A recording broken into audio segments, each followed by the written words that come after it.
Bonjour à toutes et à tous et bienvenue dans cette présentation sur le co-branding.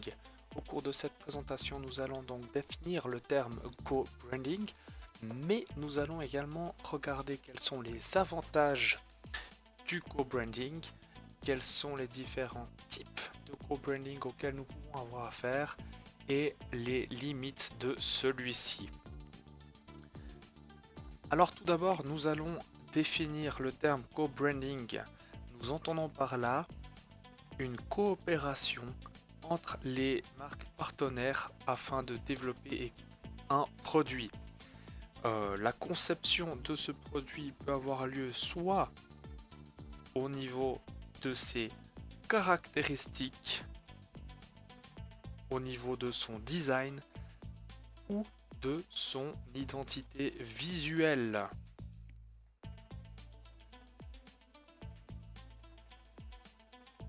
Il existe différentes formes et manières de faire du co-branding. La première est le développement partagé d'un nouveau produit. Dans ce cas de figure, les partenaires conçoivent un produit commun. Il n'est signé que d'une marque, soit une des marques partenaires ou d'une marque nouvelle. Par exemple, Mercedes et Swatch se sont unis afin de concevoir la Smart. Comme deuxième type de co-branding, nous avons la communication conjointe. La communication conjointe peut être effectuée sous la forme d'une publicité ou d'une action promotionnelle. Il peut s'agir d'une marque recommandant un produit complémentaire ou alors de deux produits qui sont vendus conjointement, Coca et Bacardi par exemple, qui décident de vendre conjointement leurs produits, mais dans ce cas-là, il n'y a pas de nouveaux produits créés. Et enfin, comme dernier concept, nous avons la marque ingrédient.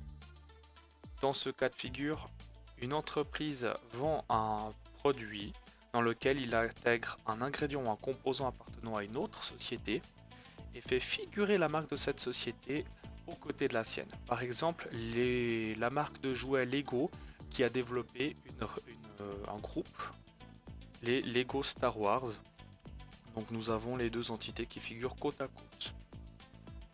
Comme autre exemple, nous avons les cartes de crédit Mastercard. Celles-ci sont très souvent vendues par des banques dans le cadre de leurs prestations bancaires et le logo Mastercard figure aux côtés de celui de la banque qui vend son produit. Mais alors à ce stade, vous devez vous demander pourquoi faire du co-branding? Eh bien, il y a plusieurs avantages à en faire.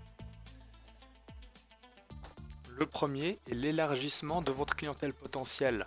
Une entreprise ayant une clientèle type bien définie peut élargir celle-ci en s'alliant avec une entreprise ayant une autre clientèle. Par exemple, nous avons l'entreprise H&M qui a signé en 2015 avec un designer célèbre, Karl Lagerfeld. Celui-ci a développé une collection spéciale chez H&M qui est bien qu'un peu plus chère que les produits habituels, sont d'une qualité supérieure et permettent de donner un petit peu de prestige tout en restant à des prix abordables pour la clientèle habituelle. Cela permet également d'étendre sa marque. Il est parfois difficile d'entrer ou peu rentable d'entrer dans un nouveau secteur pour une entreprise, alors s'allier est parfois la meilleure solution. C'est le cas notamment de Fiat et Gucci qui se sont unis afin de sortir une édition spéciale de la Fiat 500, l'édition Dolce Vita. Gucci n'avait pas d'intérêt à développer elle-même sa voiture et Fiat a pu bénéficier du savoir-faire de Gucci en matière de design pour l'habitacle. Mais attention, il existe des risques et des limites au co-branding. Le principal risque pour le co-branding est le conflit d'intérêts. Cela peut avoir lieu lorsque des entreprises peuvent avoir des produits qui entrent en concurrence. C'est pourquoi il est essentiel pour ces marques de proposer des produits qui sont complémentaires. C'est la complémentarité des produits qui permet de créer une plus-value. Les limites du co-branding résident dans la complexité de la mise en place des accords. Il faut signer de nombreux contrats, de nombreuses licences, il y a des clauses de confidentialité à respecter et cela peut s'avérer complexe pour la mise en place du co-branding. De plus, il faut également mettre en place une coordination complète lors des campagnes publicitaires et des promotions. Cela implique que les services marketing des deux entreprises doivent être en parfaite synergie pour que cela fonctionne.